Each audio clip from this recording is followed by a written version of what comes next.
काल जे दिसून आलं आणि जो आत्ता आम्ही अभ्यास सुरू केलेला आहे तो एवढा भयानक आहे, जे मी आधीपासून सांगत आलेलो आहे की निवडणूक आयोग हे सत्ताधाऱ्यांच्या कार्यालयात बसून काम करतं, हे आज दिसायला लागलेलं आहे.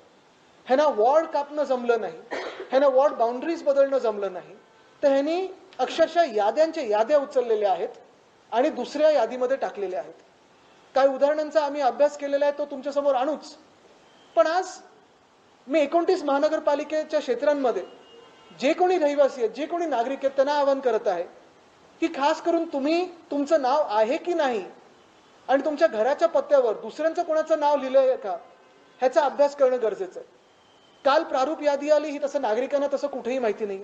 राजकीय पक्ष म्हणून जे आम्ही अभ्यास करतोय आम्हाला पण ते कठीण गेलेलं आहे. जी समरी दिलेली आहे ती समरी एवढी भयानक आहे, तुमची बिल्डिंग त्याच्यात आहे की नाही हे तुम्हाला कळणारच नाही. आणि तिसरी गोष्ट म्हणजे माझं त्या यादीत नाव आहे की नाही हे मी जाऊन शोधायचं तरी कुठे नागरिक म्हणून.